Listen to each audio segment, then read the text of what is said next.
اعوذ باللہ من الشیطان الرجیم بسم اللہ الرحمن الرحیم قال ھذا فراق بینی و بینک سأنبئک بتأویل ما لم تستطع علیہ صبرا صدق اللہ العظیم رب اشرح لی صدری ویسر لی امری واحلل عقدۃ من لسانی یفقہوا قولی رب یسر ولا تعسر وتمم بالخیر آمین یا رب العالمین۔ آج کے لیکچر میں انشاءاللہ تعالی سورۃ الکہف کی آیت نمبر 78 کو گرامیٹیکلی انالائز کرنے کی کوشش کر رہے ہیں۔ آیت میں وقف کی ایک علامت ہے، لہٰذا آیت کے ہم دو حصے بنا لیں گے۔ پہلا حصہ ہوگا قال ھذا فراق بینی و بینک، دوسرا ہوگا سأنبئک بتأویل ما لم تستطع علیہ صبرا۔ اور جو پہلا حصہ ہے اس کے الفاظ سے بات کریں گے۔ پہلے حصے میں پہلا لفظ قال فعل ماضی معروف واحد مذکر غائب کا صیغہ ہے، ھذا اسم اشارہ ہے، واحد مذکر کے لیے استعمال ہوتا ہے، مبنی ہوتا ہے، معرفہ ہوتا ہے۔ فراق کا لفظ جو ہے یہ جدائی کے لیے عربی زبان میں استعمال ہوتا ہے۔ بین کا لفظ جو ہے یہ ظرف ہے اور درمیان کے لیے استعمال ہوتا ہے، اور اس کے ساتھ ضمیر جو لگی ہوئی ہے وہ ضمیر مجرور متصل واحد متکلم کی ہے۔ واو حرف عطف ہے۔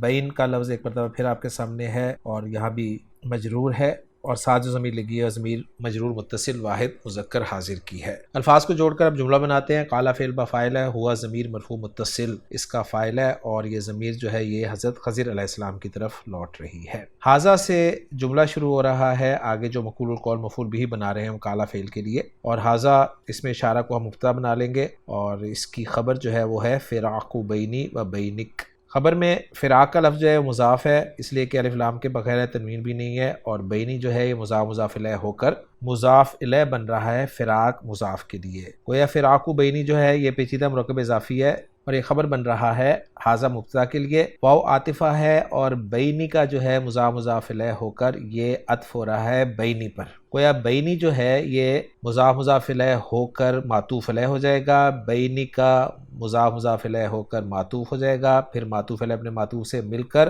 مضاف الیہ ہو جائے گا فراق مضاف کے لیے، اور فراق مضاف اپنے مضاف الیہ سے مل کر خبر بن جائے گا ھذا مبتدا کے لیے، اور ھذا مبتدا اپنی خبر سے مل کر جملہ اسمیہ ہو کر محلاً منصوب مقول القول مفعول بھی بن جائے گا قال فعل کے لیے، اور قال فعل اپنے فاعل اور مفعول بھی سے مل کر جملہ فعلیہ ہو جائے گا۔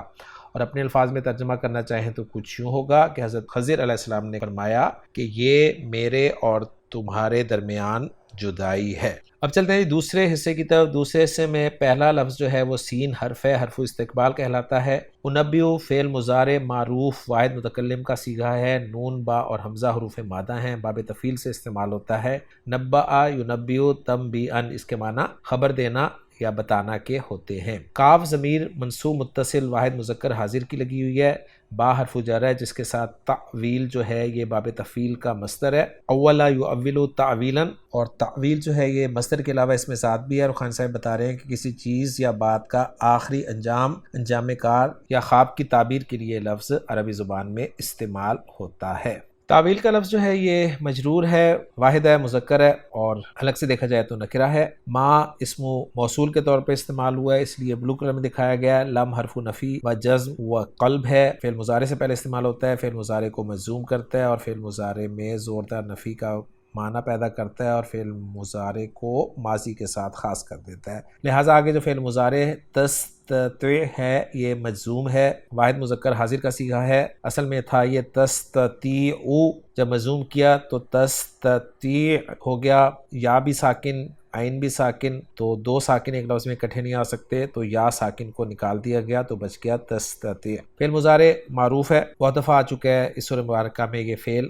علی حرف جر ہے جس کے ساتھ ضمیر مجرور متصل واحد مذکر غائب کی لگی، اور صبرن جو ہے یہ واحد مذکر منصوب نکرہ اسم استعمال ہوا ہے۔ الفاظ پہ بات مکمل ہوگی، الفاظ کو جوڑ کر جملہ بناتے ہیں۔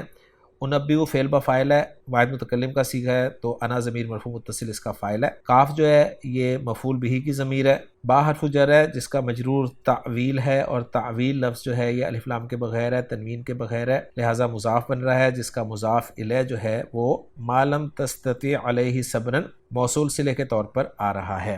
ما اس میں موصول ہے، لہٰذا محلاً مجرور قرار دیا جائے گا، اور صلۃ الموصول جو ہے وہ ہے لم تستطیع علیہ صبرا۔ اس کو انالائز کر رہا ہوں، اس میں لم حرف نفی ہے، تستطیع فعل بفاعل ہے، انت ضمیر مرفوع متصل اس کا فاعل ہو گیا، علیہ جار مجرور یہ صبرن کا حال ہو جائے گا، یا تستطیع کے متعلق کر دیں گے اسے، اور صبرن جو ہے یہ مفعول بھی ہے، تستطیع فعل کا، گویا لم تستطیع فعل اپنے فاعل، اپنے متعلق اور اپنے مفعول بھی سے مل کر جملہ فعلیہ ہو کر صلۃ الموصول بن رہا ہے ما اسم موصول کے لیے، اور ما اسم موصول اپنے صلۃ الموصول سے مل کر محلاً مجرور مضاف الیہ بن رہا ہے تعویل کے لیے، اور تعویل جو ہے یہ مضاف اپنے مضاف الیہ سے مل کر مجرور ہو رہا ہے با حرف جر کے لیے، اور با حرف جر اپنے مجرور سے مل کر متعلق ہو رہا ہے انبیو فعل کے، اور انبیو فعل اپنے فاعل، اپنے مفعول بھی اور اپنے متعلق سے مل کر جملہ فعلیہ بن رہا ہے۔ ترجمہ کرنا چاہیں تو کچھ یوں ہوگا، میں بتاتا ہوں آپ کو اس بات کی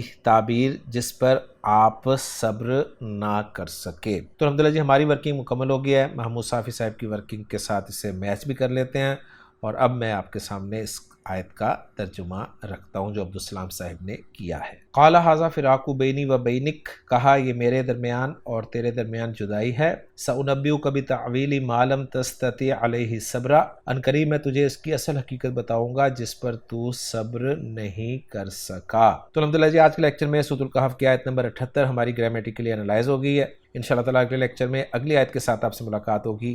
سبحانک اللہم و بحمدک، اشہد ان لا الہ الا انت، استغفرک و اتوب الیک۔